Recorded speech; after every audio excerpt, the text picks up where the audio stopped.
Today on Warriors Roundtable, New York Times best-selling author Marcus Brotherton and the subject of his latest book, Special Forces medic and Medal of Honor recipient, Gary Beikirch. Like many medics, probably the most significant milestones are the ones that haunt you, where you ask yourself, what if? So Gary, pretty quickly on, he's wounded 3 times, stomach, back, near the spine, in his hip.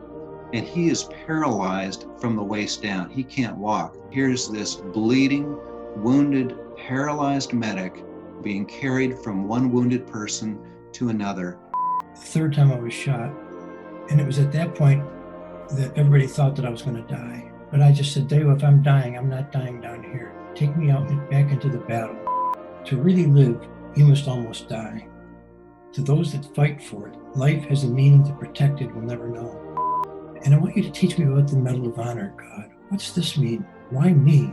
I mean, that was a tremendous burden. How am I going to make this a part of my life? How am I going to live with this? And that's a battle that takes its toll. So today I have the privilege of interviewing 2 people.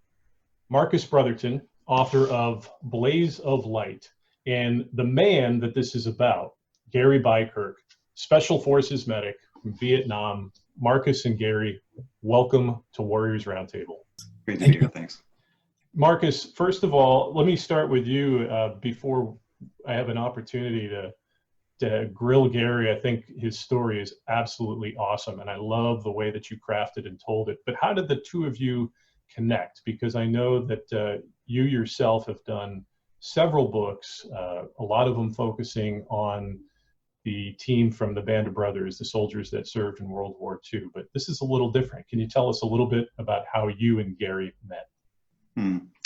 Yeah, as a journalist, it's you know a great story when you hear it. And I was on the phone with a buddy, and we were talking about various military people that we knew, and he was telling me about this medic who had lived in a cave when he came back from Vietnam. And I started asking some questions, and it was such a story that was just so incredible. It was almost too good to be true. And so I reached out to Gary, just cold, through social media, introduced myself, said, have you ever thought about writing a book? The cool thing was that he and his wife, Lolly, had been thinking for some time about telling their story. And Gary, incredible guy, he's so humble. He didn't want to write the book himself in a first-person voice, because there were just stories in there. He was just like, I can't shine the spotlight on me. And so I said, why don't I write it about you in third person, and we'll shine the spotlight on the medal itself and what it stands for. And that's how this whole project started. Oh, that's neat. Gary, would love to hear about your story. Before I do, let me just read the dedication that you have in your book. It says, for anyone who's ever fought through a battle or sheltered in a cave. Now, for folks who haven't read the book, that might seem a little intriguing. For anyone who's ever fought a battle or sheltered in a cave, I'd like to talk to you about both of those things. And I know the cave experience for you in particular was very poignant and life-changing. But first of all, tell us a little bit about your experience in the Army Special Forces, and how did that prepare you for your experience in Vietnam? Well, actually, I think my life experiences prepared me for everything that I faced in the future. And God has a way of doing that.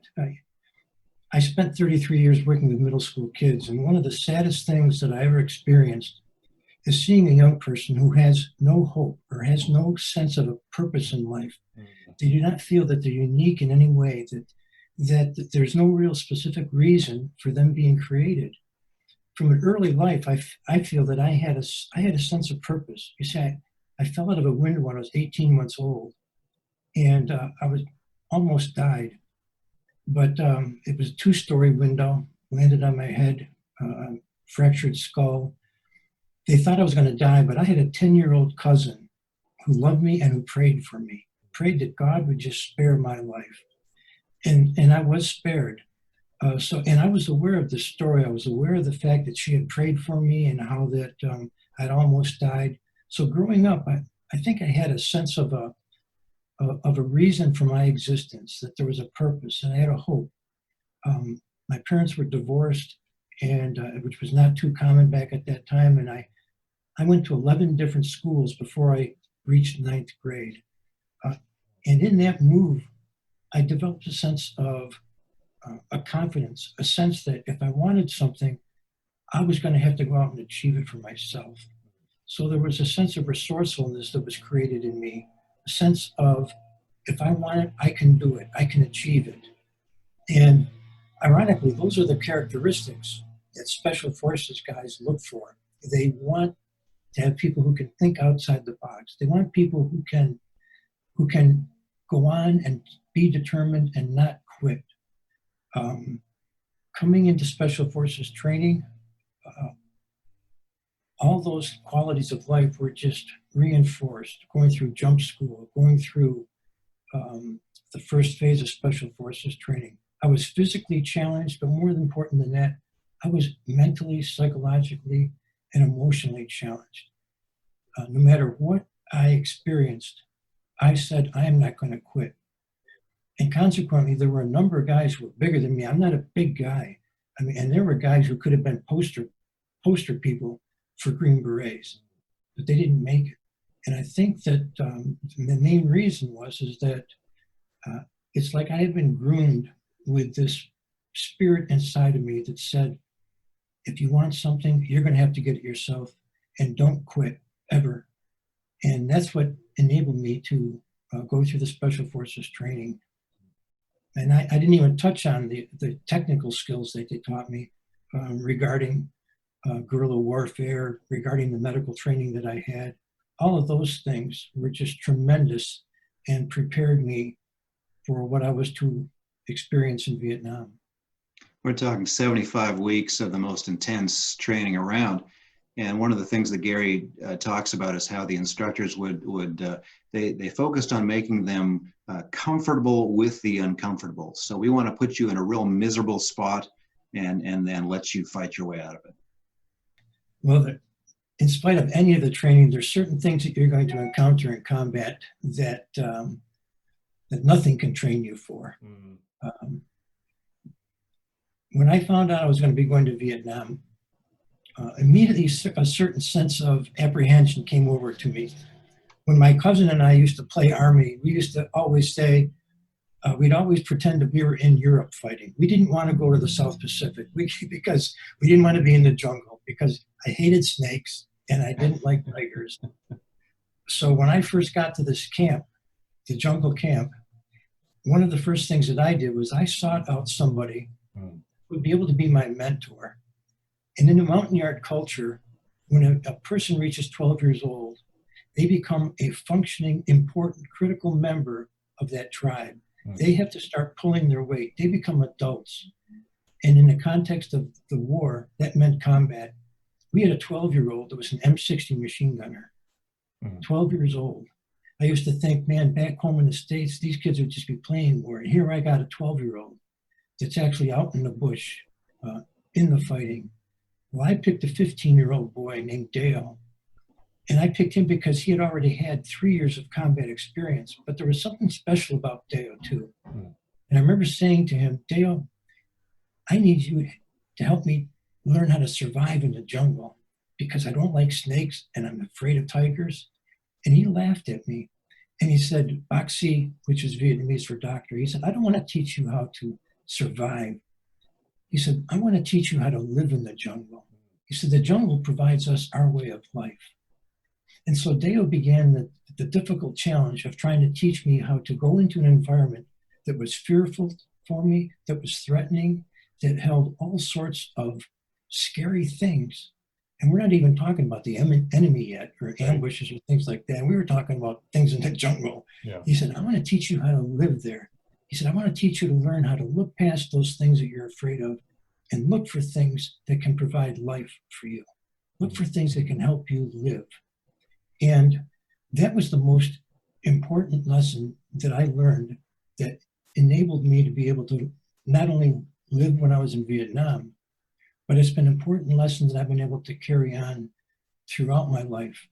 Every time I've been into a threatening situation or something I'm afraid of, I remember Dale sharing with me that there's a difference between surviving and living. I don't want to teach you how to survive, because that's not what life's about. Life is about living.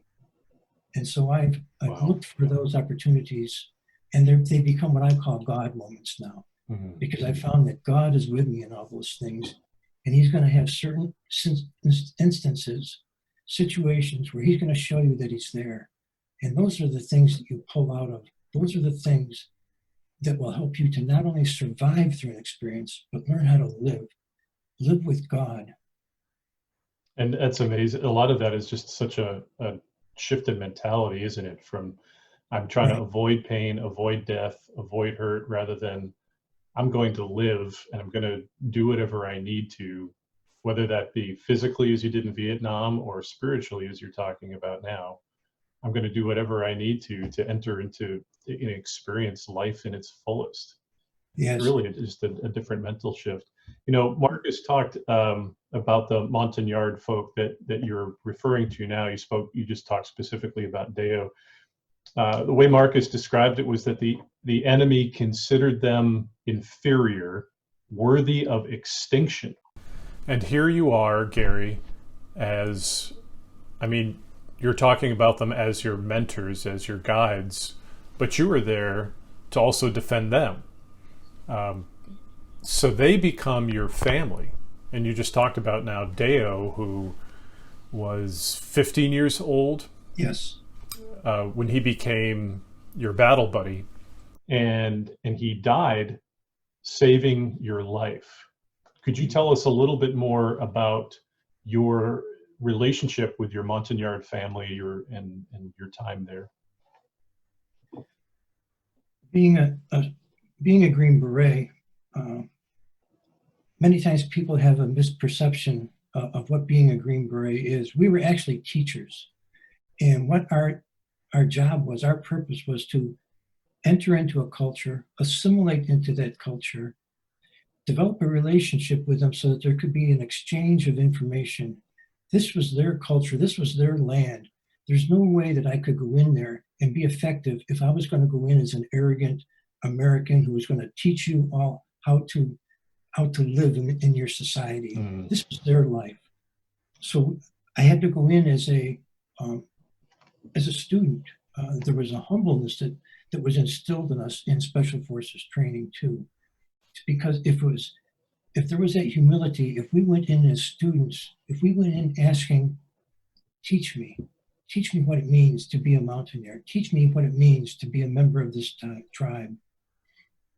If you can do that, that will set up a rapport that will allow an exchange of information. It's almost like being a missionary. You know, you want to share a message, but the way to share the message is to have that person's heart open to you. Otherwise, that message is just going to bounce off a brick wall. So one of the things that I did was to try to develop a relationship with these Montagnards, which being the medic, which meant developing a relationship with the witch doctor, because every tribe had a witch doctor. So I had to, as a 23-year-old kid, I had to develop a relationship with a witch doctor.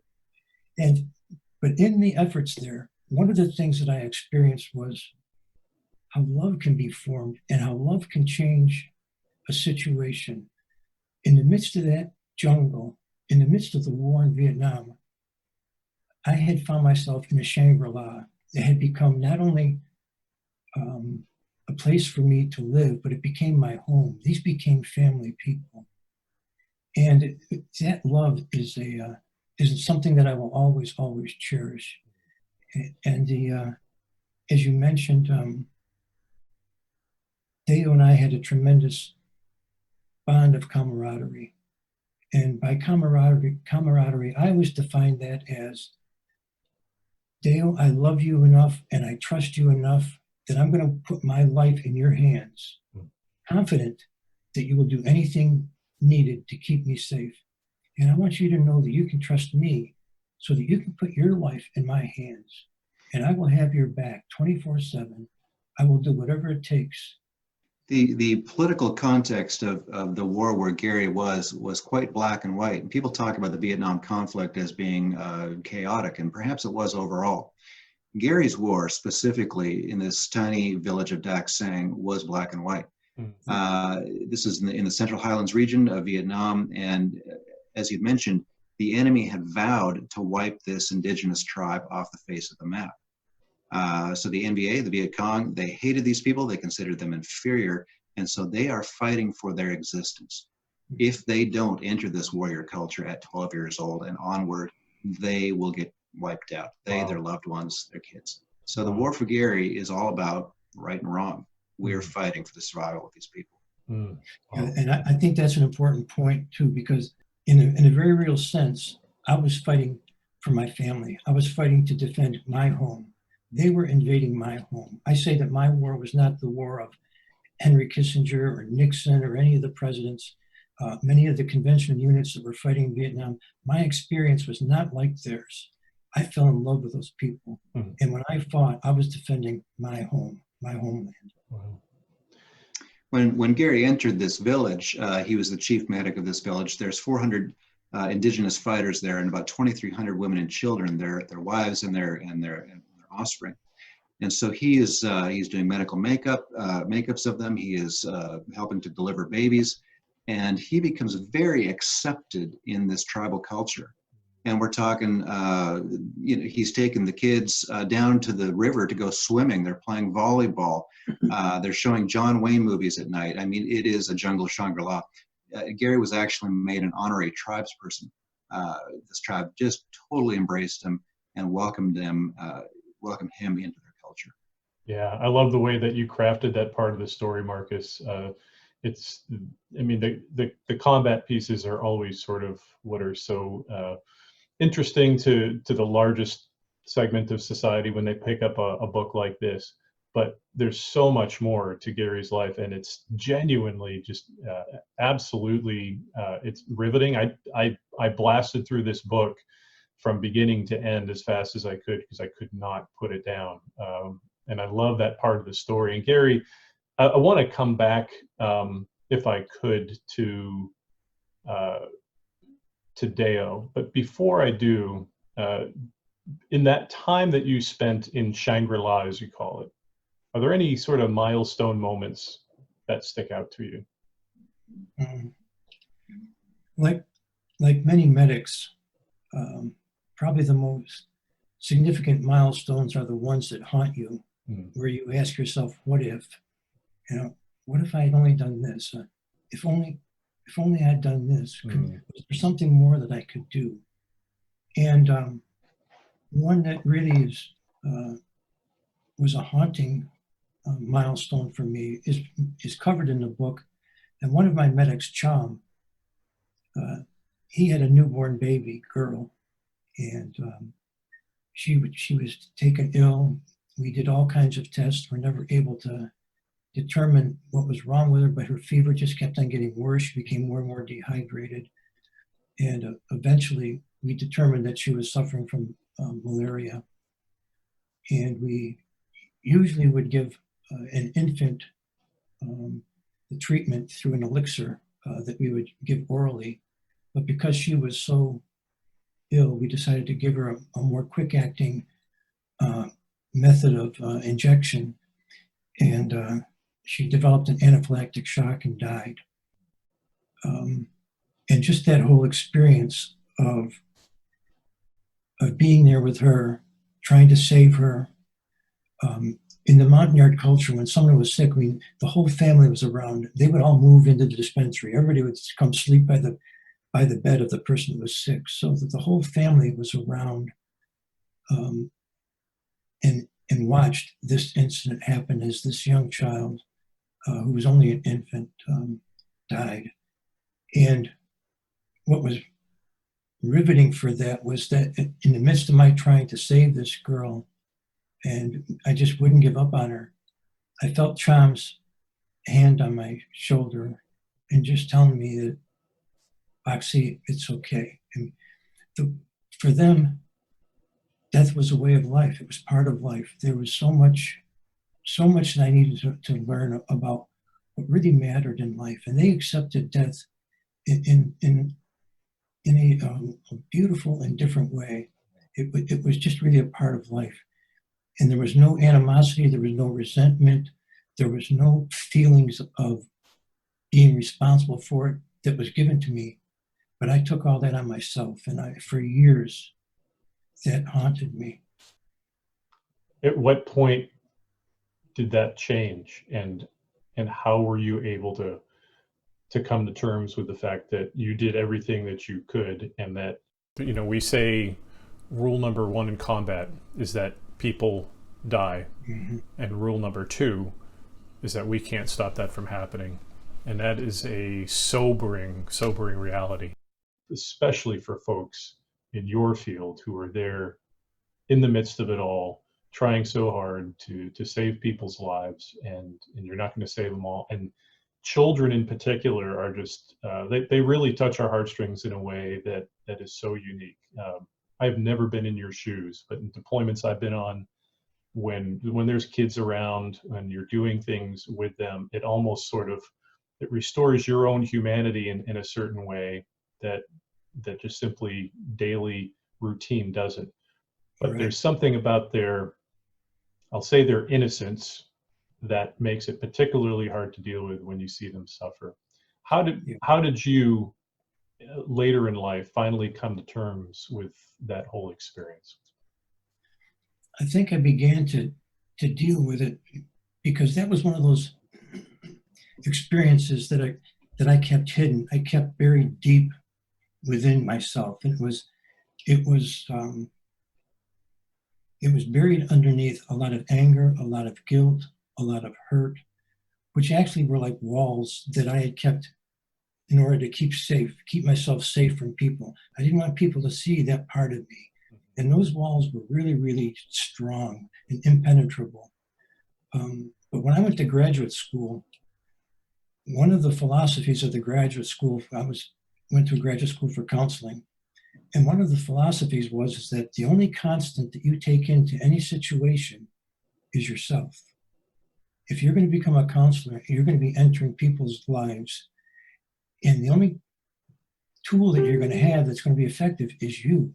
So you have to be aware of your triggers. You have to be aware of your strengths, your weaknesses. And so one of the first things they did was, in a small group setting, the instructor said, I want you to go inside your cave.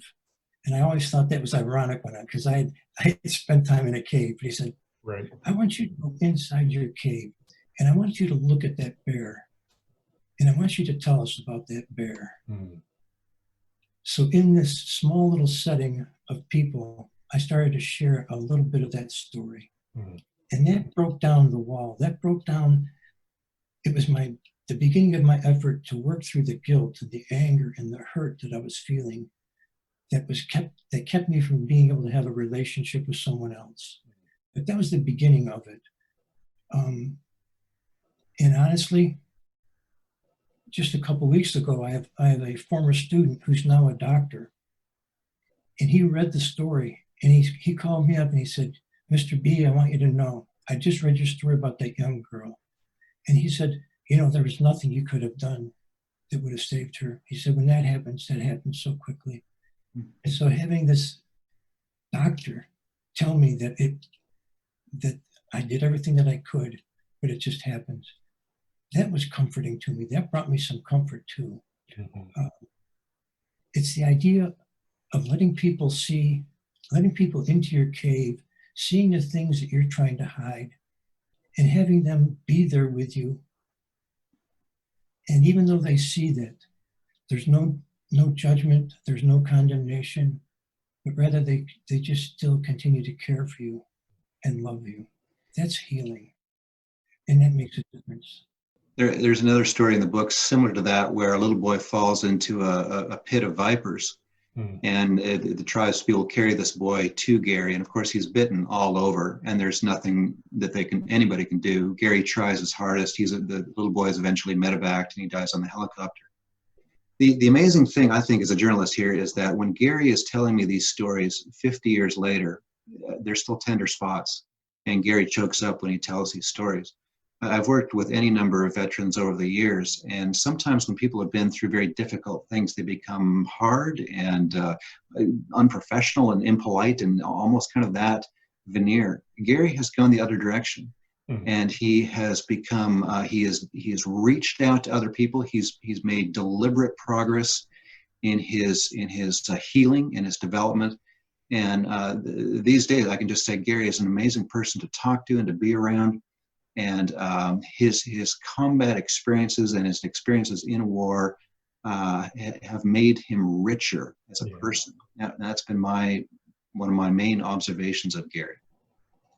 Those who reach out and help others, those who intentionally maintain themselves as compassionate people, are the ones that actually heal the best.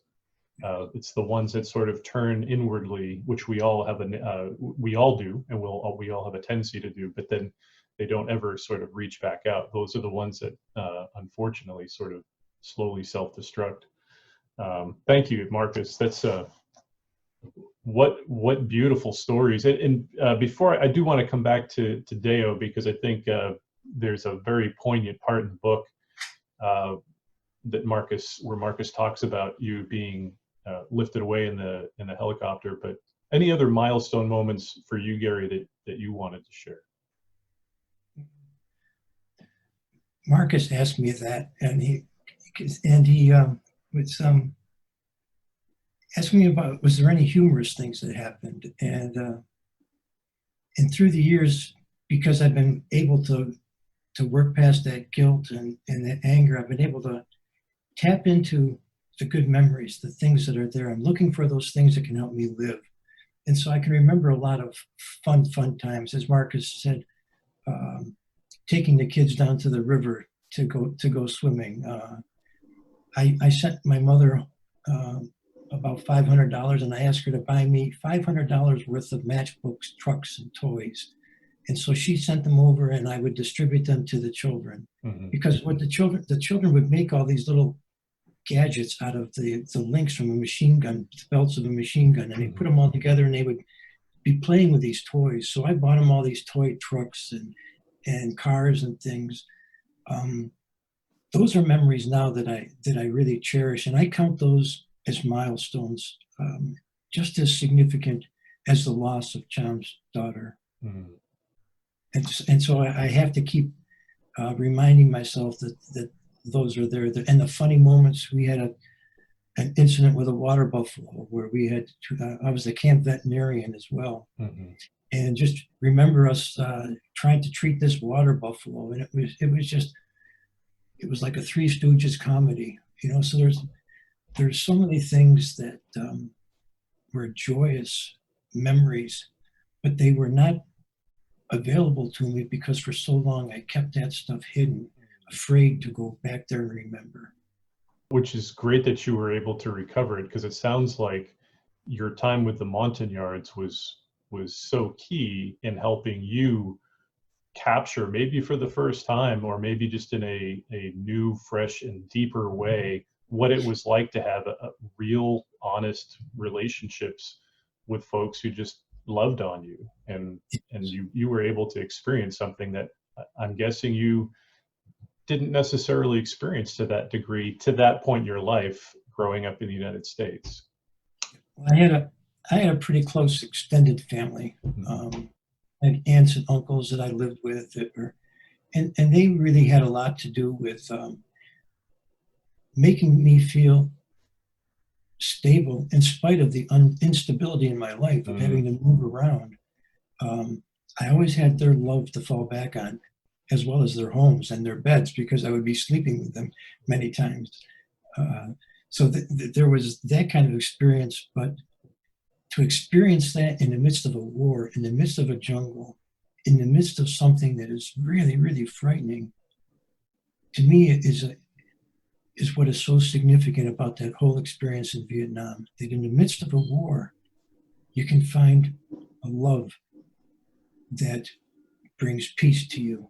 And I'm reminded of a picture that I once saw where someone was asked to create a picture depicting the peace of God. And there were all kinds of pictures of like placid ocean scenes and calm waters and things.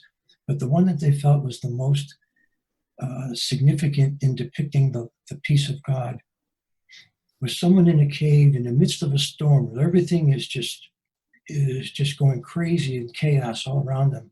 But in the midst of that cave, in the midst of that storm, they're sitting there all huddled up and bundled because they're experiencing the peace of God in the midst of a storm. And in a sense, that's what my cave experience was too. Gary, if I could, because I think, again, it will help us understand how important the cave experience, which you referred to a few times, we definitely need to talk about that. But to help kind of frame that, I want to share a little bit of your story using Marcus's words here from Blaze of Light. This is the day that you got medevaced out of Dak Seang. So there's a whole lot that happens previous. Basically, your village, your position is overrun by what was the final estimate? Tens of thousands of NVA? 10,000. 10,000 North Vietnamese. And in the midst of this very intense battle, you're running around back and forth, you're incurring injuries upon injuries to the point where you're having to be carried around by your Montagnard comrades. And there's a point where you lose Deo. And if I could read that, you yelled to Deo, "We're too exposed. We've got to move." It says Deo and Todd picked up Gary and headed toward a deep, semi-safe mortar pit that was surrounded by sandbags. The rockets, artillery, mortars, and automatic rifle fire were deafening. They were on the run, maybe 10 feet from the mortar pit, when they heard another incoming rocket. Deo and Tot dropped the stretcher, and Deo flung himself on Gary. The rocket exploded. Gary felt his body rise off the ground. Even before the dust and debris settled, Gary called out, "Come on, let's go." He shook Deo by the shoulders, but Deo didn't move. Gary felt torn clothing on the boy's body and warm fluid. Deo's back was riddled with shrapnel. Gary shook Deo harder. "Deo!" Tot was by Gary's side now. He rolled Deo's body off Gary and he said, "He's dead, Baxi. Deo is dead." Gary went numb. And the story goes on to explain sort of what happened after that the waves of NVA coming in just continued, and one helo comes in, one helicopter comes in and gets shot up so badly that it has to take off, but another one finally comes in and they're able to get you on it. Meanwhile, just unbelievable story of God's sort of protection, even with RPG rounds and mortar rounds. While injuring you, you were able to leave there obviously alive. What was that like, to the degree that obviously you remember a lot of pieces, and I'm sure a lot of it's jumbled, both the order of it as well as perhaps what you were thinking and feeling at the time, but do you remember what was going on in your mind and in your heart in that moment? I've often tried to go back, and especially when we were in the process of writing the book, and Marcus and I think literally we'd spend hours together, and many times I would just be talking, and the gift of Marcus is that he's able to take the jabberings that I had and the babblings and make some sense out of it. But I'm often asked during that part of the battle, was I ever afraid? And before we came on, I was thinking about that. There was a time when I was taken down to the medical bunker, the third time I was shot, and it was at that point that everybody thought that I was going to die, and I thought I was going to die. And I said to Deo, and maybe it was the warrior spirit within me speaking, maybe it was just my love for the people, but I just said, "Deo, if I'm dying, I'm not dying down here. Take me out and back into the battle." And so Deo, even though he was wounded, carried me back out into the battle, and we continued to fight. And people said, "Weren't you afraid of dying?" And I said, "No, I was not afraid. I can honestly say that I was not afraid, because at that time I experienced something that was greater than fear. What I experienced was the love between Deo and myself. What I experienced was the love of these people.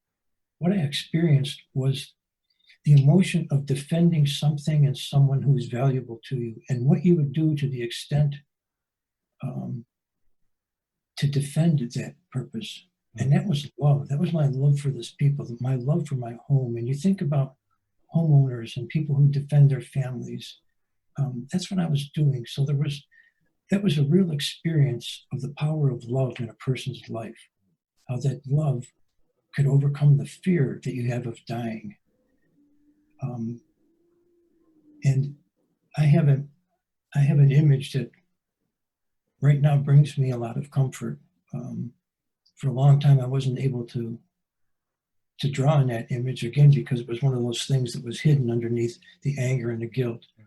But there was one moment when Dale and I were, before I got in the stretcher, we were crawling each other, dragging each other because Dale had been shot. And there was a time when he'd go unconscious or I'd go unconscious, and we would wake each other up and we would look at each other and we would just encourage each other. And, there'd be this look of care and concern, this look of love that was shared between us. And that was a beautiful, beautiful thing that gives you a strength to go on. So all the while that Dale and I were fighting there, and when I was on the stretcher, even after Dale was killed, there was just this tremendous, overpowering sense of love that meant a lot to me. But certain things happened, and I buried that. I buried those experiences. I buried that sense of love because there were other things that started feeling too, the anger and the guilt and hurt. And I decided that the way to deal with those things, I chose not to use drugs or alcohol, but I said, the way I know how I can stop feeling, I'll just flip the switch and I'm not going to care about anything. Nothing's of value to me anymore. And that started my homecoming, when I realized that the way to deal with the feelings that you don't like is don't care about anything, don't value anything. And in order to do that, I had to stop caring for Dale. I couldn't let myself feel for Dale. And so instead of being able to draw strength from that love that we shared, I became this empty shell, unable to feel anything. Emil, to give some context to this battle as well. So the village of Dak Seang, it was located 12 kilometers from the Ho Chi Minh Trail, which is the main north to south supply line for the communists. So the enemy wanted this village. And what had happened was in the night, April 1st, 1970, the enemy had surrounded this village, completely surrounded. It was a surprise attack. There's 10,000 enemy soldiers here. Inside the village, there's these 400 indigenous fighters, 12 Green Berets, 2,300 women and children. And the enemy just begins to shellac the camp. I mean, it's an absolute just wipeout experience. And so Gary is the chief medic inside this camp, and he's responsible for helping the wounded. And it's, of course, it's not only the fighters who are getting wounded, it's the women and children. Right. So Gary, pretty quickly on, he's wounded 3 times, stomach, back, near the spine, in his hip. And he is paralyzed from the waist down. He can't walk. So his battle is over. But here's the story that Gary really has a challenge with telling. He's paralyzed from the waist down. His battle is over, and yet he knows that he still has a job to do. And so he calls these helpers to his side, and he says, carry me around the battlefield. And so you can picture, here's this bleeding, wounded, paralyzed medic being carried from one wounded person to another. And that is how Gary continues to administer aid. Was there a point where you realized that you were beyond your own capacity to try to deal with what was going on internally? And then what did you do about it? When you speak of milestones in your life, to me, that's probably one of the most significant milestones. Because if you can envision this, here's this Green Beret who has had all these skills and these talents, who's been tested mentally, physically, emotionally, and has been successful. Yet here I am in this hospital bed, and I'm dying. I know I'm dying because I'm going unconscious. And for me, unconsciousness meant death at this point. Now, I'd been unconscious plenty of times in college, but that was different than this kind of unconsciousness. There was, and it's funny because when I was dying down in the bunker there, I said, I don't want to die down here. I want to die in the battle. There was a sense that I had the camaraderie. I had the support of the men, the women. I had the support of my community. I had the support of Dale. And so I wasn't afraid of dying. But now I'm in this hospital bed. There's nobody there except me and death. And there's a verse in Ecclesiastes that says that there is no man that has power to retain the spirit, neither has he power in the day of death. And there's no discharge in that war. Those words of Solomon meant a lot to me later on, because that was my day of death. I was fighting hand-to-hand combat with death. And every weapon that I brought, every weapon that the Special Forces had given me and had trained me to be proficient in, death would look at it and go, is that the best you got, Gary? Because I'm going to win. You're going to die. I was an empty person. I had nothing left. There was nothing anymore. And everything that had brought me success and confidence in the past, death destroyed. One of the times that I came to, there was a chaplain there. And he said, I'm glad to see you're awake, son. And I told him, I said, I'm glad to be awake, sir. And he said, I've been coming by your bed and I've been praying for you. Would you like to pray? And I thought that was kind of funny, but I remember specifically saying, I don't know how to pray. And I've never really had a need for God, so I don't even know how to pray. I don't even know who to pray to, because everything that I wanted to achieve in the past, I knew that I could look within and achieve that. But now, facing death alone, I didn't know what to do. So I said, I don't know how to pray, sir. I don't even know who to pray to. And he said, that's okay, son. God knows how to listen. And so at 23, 24 years old, I made my first prayer. I said, God, if you're real, I need you. And something happened. I say that my courage and my confidence failed that day in that hospital bed. Those things failed, but faith was born. Because all of a sudden I had this realization that there was something greater than myself, something outside of myself that was real and was powerful and was more stronger than death. And not only that, I felt that there was an affection towards me. I felt a love towards me. And I remember saying, wow, this is something great. I've got to find out who this is. Chaplain calls him God, I'll call him God. But I got to find out about this God now.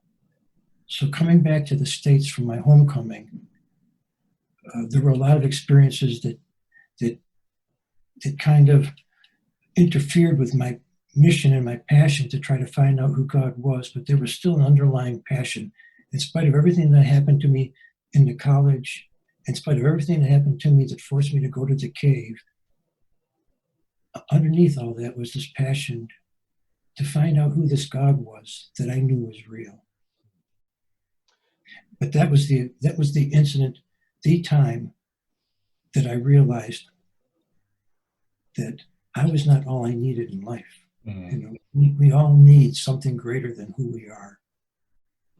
Fully agree. And I love the fact that part of your story, in a positive way, is a chaplain. Chaplains have a special place in my heart, and I'm sure yours too. And you're now the chaplain for the Medal of Honor Society. Is that correct? Yes. So you're continuing to pay it forward in so many ways. That's great to hear. You've talked about the cave several times. And again, for folks that haven't yet read your book, this is a real central part of your story. Marcus, you described the cave for Gary as it being his professor, that it taught him how to live. Gary, you talked later about how most people will try to hide or try to find a place to heal. And sometimes, and I would say even oftentimes, that can be an unhealthy outlet. It's something that helps them numb the pain, but not necessarily something that helps them with the healing part. For you, the cave is where you went to heal. Tell us more, please, about the cave. This is a significant part of your story, I know. Mm. Well, when I returned to college and I had some bad experiences, I decided that what I needed to do was, um, there was a lot of hurt and a lot of guilt that I felt. Um, you see, I came home hoping that I could find some peace and some healing, but instead, like many that came back from Vietnam, we found anger um, and just hate. And so I decided that what I needed to do, again, was maybe I just need to go somewhere so that I can heal. And maybe the best way to heal is to just forget about it. You know, that's when I started to flick that switch. And I said, okay, I'm not going to care about anything. If I can do that, then I'll get better. But on my journey after I left the campus, I remembered that my cousin, the cousin who had prayed for me when I fell out of the window, her and her husband lived in Massachusetts, Marshfield, Massachusetts, just south of Boston. And so I said, well, let me get back on my journey of finding God. I would want to talk with him. And I shared some things with him. He shared some things with me, and he asked me to do him a favor. He said, Gary, if you value our friendship, read this book, will you? And so I started reading this book. I read through Matthew, Mark. I went back to him and I said, oh, what kind of a book is this? It's about the same guy. It's about this guy, Jesus. And he just said, keep reading, Gary. Just keep reading. So I started reading again. I got through Luke and I got to the 14th chapter of John, where it said, let not your heart be troubled, Gary. This is Jesus talking. Let not your heart be troubled. And I said, my heart is troubled. I'm really, really hurting. Do you believe in God? I said, yes, I believe in God. I met him in a hospital bed. Believe also in me. I am the way, the truth, and the life. No man comes to the Father but by me, Gary. So on July 2nd, 1972, at 3 o'clock in the morning, in a camper, I knelt down and I accepted Christ as my Savior. I knew that God had forgiven me at that moment because all of a sudden, this abstraction, this ethereal being that was out there, all of a sudden became real in the person of Jesus Christ. He became a part of my life, and I knew God had forgiven me. But I still hadn't forgiven myself, and I couldn't risk letting other people see me because I didn't think they could forgive me either. So that's when I decided that maybe the best thing to do is to go to this cave, believing that if I can go there and just forget about Vietnam, I'll get better.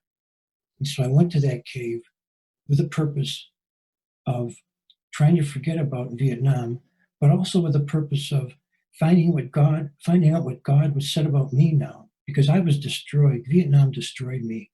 But now I have a Bible. I have God's word. And I said, God, you got to teach me, who am I now? What am I?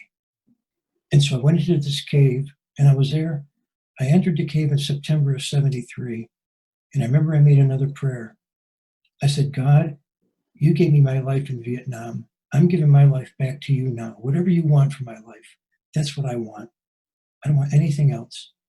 2 weeks after I made that prayer, I was notified I was being awarded the Medal of Honor. So some strange things happened in that cave. The cave became a place where I needed a lot to learn. I needed to learn about life. I needed to learn about the Medal of Honor. I needed to learn about healing. And so the woods of New Hampshire, the White Mountains became my teacher. And Marcus does a wonderful job of explaining many of the lessons that I learned during that time.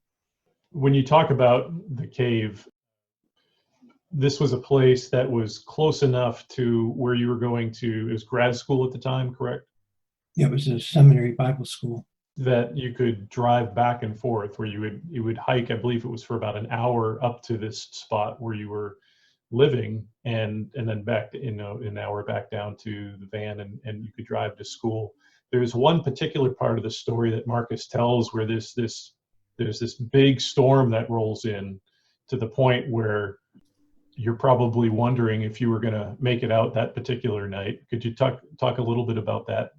When I first went into the cave, I have a series of messages that I call Lessons from the Cave, thinking about David and his experiences and what God taught him. But God taught me an awful lot. One of the first things that I learned was that there's a big difference between loneliness and solitude. When I went to the cave, I was lonely. I was lonely in the midst of a whole college campus. I was lonely because I wouldn't allow people in. When when I went to the cave, what I found was solitude. And solitude was something, it was peaceful. It was an environment where I could reflect upon myself, when I reflect upon God and what he thought about me. And it was that solitude just that created the environment for me to begin to start learning some lessons about what it really means to live. You see, there was a saying we had in Vietnam, which is mentioned many times in the book, but it's, to really live, you must almost die. To those that fight for it, life has a meaning the protected will never know. And I almost died in Vietnam, but I fought, and I continued to fight in that cave. And because I fought, to those who fight for it, life will have a meaning that the protected will never know. And so I fought during that time in the cave, and God began to teach me some questions or some lessons about life. And one was in that storm where I thought that this is it. I'm going to be wiped out by an avalanche. I'm going to freeze to death out here. But when I mentioned that picture about that person being in the midst of a chaos, just snuggled up and warm, that's the peace of God. Mm. It was during that storm that I had the experience of I went out of the cave because I was afraid that snow would come in, trees would fall, and that the entrance to the cave would be blocked off, and I might have to stay in the cave forever. So I went outside, and I just set up my tent, and I stayed in the tent, feeling a little bit safer there. And actually, I was in there for probably a good 10, 12 hours. But it was in that cave that I said, God, you got me here. I can't control this, but I can control how I react to it. And so, God, I'm just putting my life in your hands now. Whatever you want, God, I'm relying on you. And there was a peace that came over me. And the storm settled down. And it was a lesson realized about how that God is there. God was in the midst of that storm, as he is always in every storm that we go through.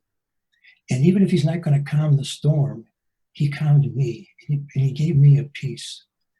That was a tremendous, tremendous lesson. It was another one of those God moments. Mm-hmm. When I said the difference between surviving and living, I could have survived that storm. But because I looked for God, I lived through that storm. I grabbed hold of the God who was there with me, and he brought life to me. And that's the difference between surviving and living. Surviving is a personal strength, and it just, but again, in that hospital bed, I lost all confidence. I didn't want to survive anymore because I knew that I couldn't survive on my own.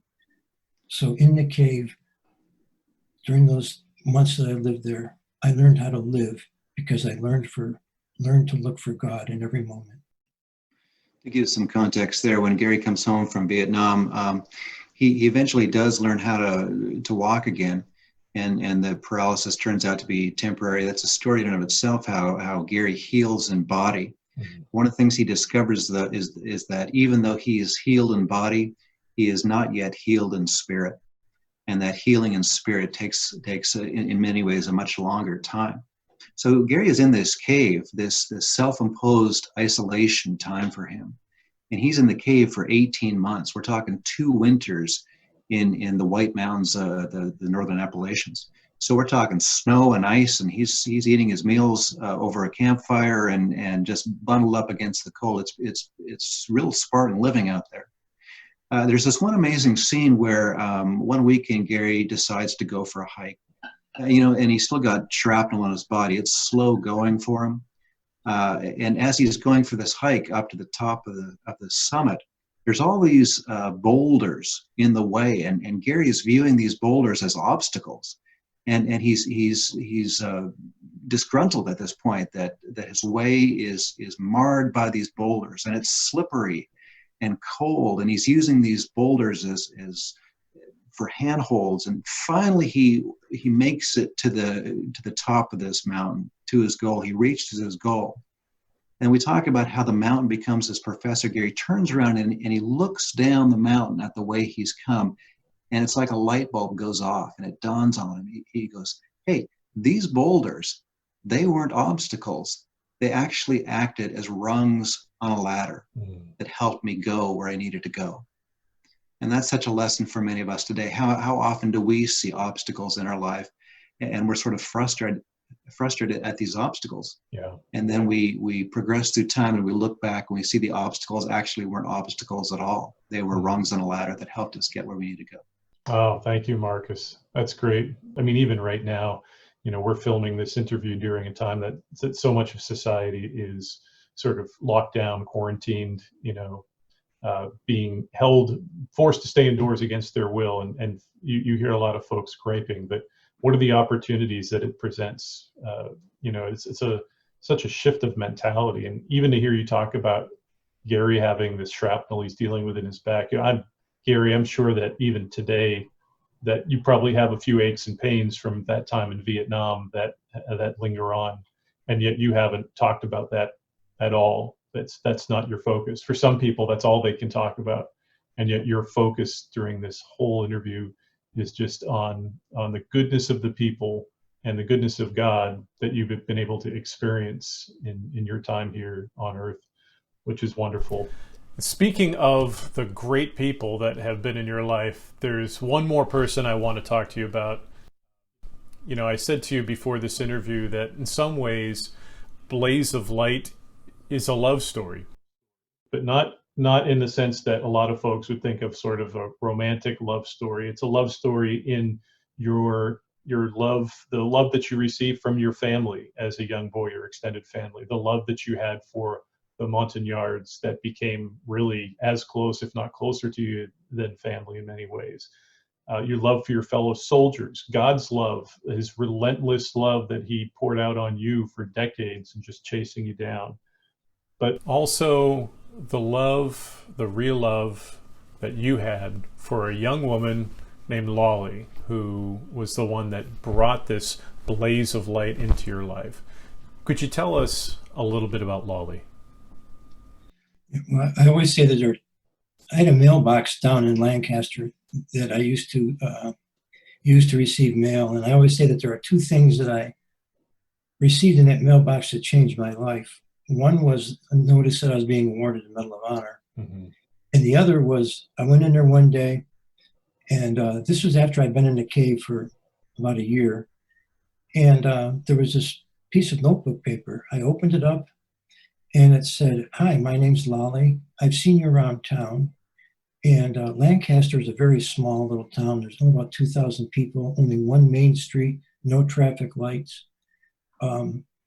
And by that time, and I had hair down below my shoulders. And she said, "I've seen you around town." And she just started writing me these interesting notes. So my interest got kind of piqued, and I said, "Gee, this is pretty good." So I looked forward to these notes, and I would get maybe 2 or 3 a week. And then one day I went to the mailbox, and there was a large envelope in there, and she put a picture of herself in there. And she said, "Hi, this is me." And I looked and I said, "Wow, she's pretty cute." And I decided that what I was going to do was I was going to find this person. If I had to knock on every door in the town of Lancaster to find out who this was. Well, one day I didn't really have to do that much. I did find her one day. I saw her in the laundromat, and we went in and we started talking. We had an immediate kind of bond, a connection. We had one date. We had our first date in January of '75. Had our first date. A couple weeks later, I said, "So when are we going to get married?" And she said, "Okay, I'll marry you, but you got to come out of the cave." And because I'm not going in the cave. I said, "Okay." So we got married. We got married on Easter morning, March 30th, 1975, on top of a hill outside of Lancaster. And it was her love that brought me out of the cave. And that in itself was a lesson. I said that I went into the cave believing that if I could just forget, I would get better. But I've learned that forgetting is not getting better. Getting better is finding someone who can come into your cave with you, who will listen to you, who will love you, who will care for you, who will, if needed, will cry with you without judgment, but most importantly, will give you the sense that no matter what that person sees in you, that they're with you to the end. Mm-hmm. And I had two people that came into my cave. One was God, and the other was Lolly. And she's been with me for 45 years, and she said that, no, I wouldn't go into that cave to live, but over 45 years, she's gone into a lot of emotional caves with me, and she stayed with me. And you know, Mo, I always have to say that there was a tremendous battle in Vietnam that resulted in a lot of wounds. But for me, what hurt me even more was after Vietnam and the wounds that I caused my family, the wounds that hurt my wife, hurt my children. Those are the things that I struggle with more than anything that happened in Vietnam. And it's a direct result of some of the ways that I reacted and responded to the trauma of war. But it's taken the grace of God to not only heal the trauma from war, but it's taken the grace of God to heal the trauma that I caused my wife and my children. So the grace of God goes with us forever. It's a beautiful, and that's really the heart of the love story, of how the grace of God is with you forever. There's a beautiful scene in the book where Gary's young daughter has gotten this Holly Hoppy lunchbox, and she's just so excited about it and brings it home. Well, the family is quite poor at the time, and they're living a pretty Spartan existence. And Gary is used to a warrior mentality, and so he sees this lunchbox, and in his mind, it's a lavish expense. And so he gripes at his daughter and at his wife that they need to take this back. And of course, the daughter is devastated in her little young soul. Well, lots of years pass, and Gary does a lot of healing and a lot of restoration work in his family. And Gary, is it her 16th birthday? I think it is, when you buy her another Holly Hoppy lunchbox and present it to her symbolically. And she receives it graciously in love, and it's a wonderful moment of restoration between father and daughter. I love what you're sharing about just where your heart is with all this. And part of that's because so many of our, and again, a lot of the listeners and viewers of this podcast are combat veterans, but there's a lot of folks who aren't. And I would say just about everybody is fighting their own battle. As Ian McLaren said, be kind to everyone because everyone is fighting a great battle. And I think that anyone can listen to what you're sharing and find points of contact and make application to their own lives. So I would maybe, just as we wrap up, I would ask, what is something that you would share to listeners right now, whether they be combat vets or somebody just fighting their own battle and trying to overcome adversity? There's a wonderful story there in the book where Gary has the opportunity to return to Vietnam. And in fact, he's the first Medal of Honor recipient to be allowed back in the country. This is after the fall. The country is now under communist control. And so Gary goes with a delegation of people, and they're meeting with any number of government officials and touring around the country. Mm. And Gary has an opportunity just at a roadside stand one day. He meets this NBA officer, this former NBA officer. And so here's Gary, and here's the former enemy.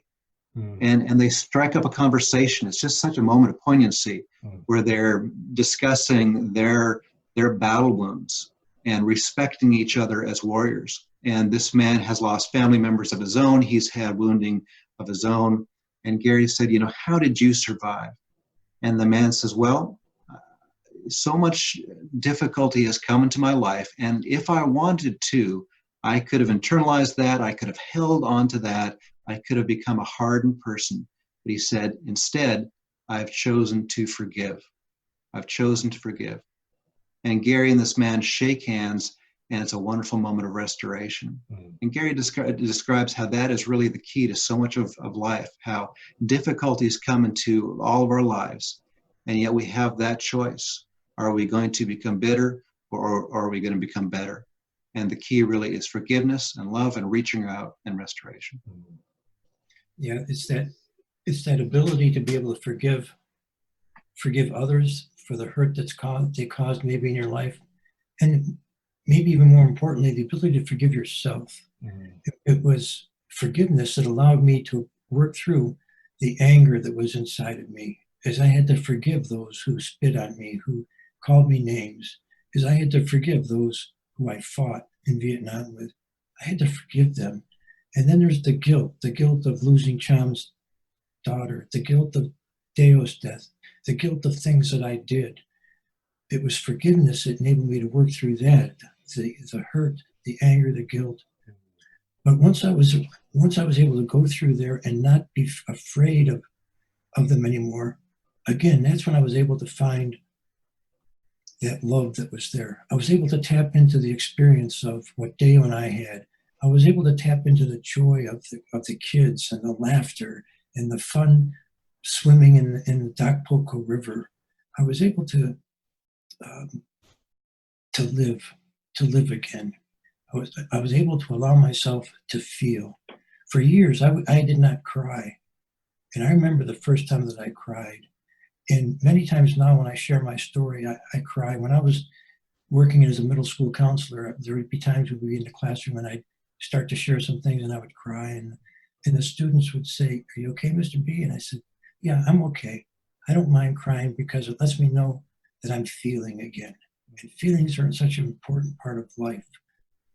And that's why, as I've looked at the book and our dedication to all who have fought through a battle or sought shelter in a cave, my hope is that in this book, they might be able to find some words of faith, words that might help them find something to believe in, might give them a vision for what life is like. They might find some words of hope that would give them a reason to want to wake up in the morning, a reason to want to feel that there's something that they were created for, that there's a purpose. And I hope that they find some words of love, because to me, love is the greatest gift that we can give one another. And love is a powerful thing. As I said, it's something that can overcome fear. It can overcome hate. And so I'm hoping that in the words of our story, they'll be able to find these words. But for me personally, those words of faith and hope and love, for me, I found in God's word. To me, that's the resource that I took to the cave with me. When I went to the cave, I was an empty shell. No feelings. I wouldn't allow myself to think about anything. I wouldn't, because I was afraid of how I would react. I didn't want to feel anything anymore, so I stopped caring. But God reached in and showed me that he loved me. And so I said, "Okay, God, I'm taking your word into this cave.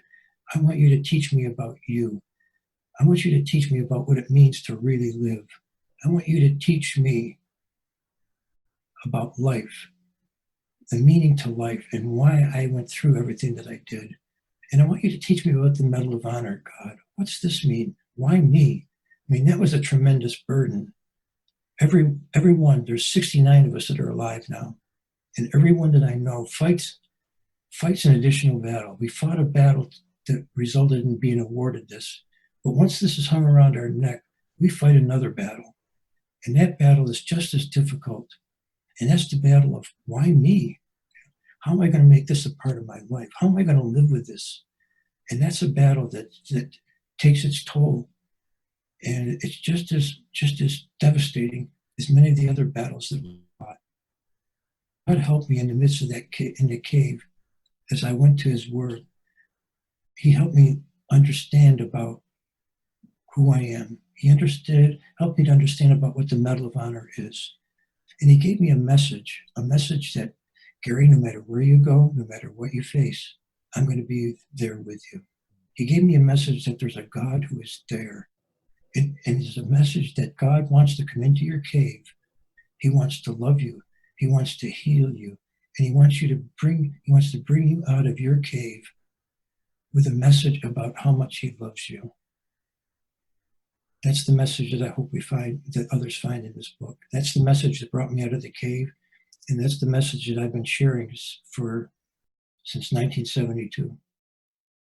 Well, that is a perfect way to wrap up this interview. Thank you so much for your time.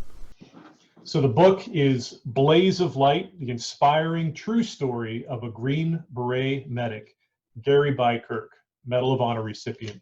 Marcus and Gary, thank you so much for taking the time to be with me today to share your story. Marcus, for crafting this story and bringing it to such a wide audience in a powerful way. Gary, for being willing to really pour out your heart, not just in this book, but here in this interview today. Thank you. Yep. Thank you, Mom. God bless.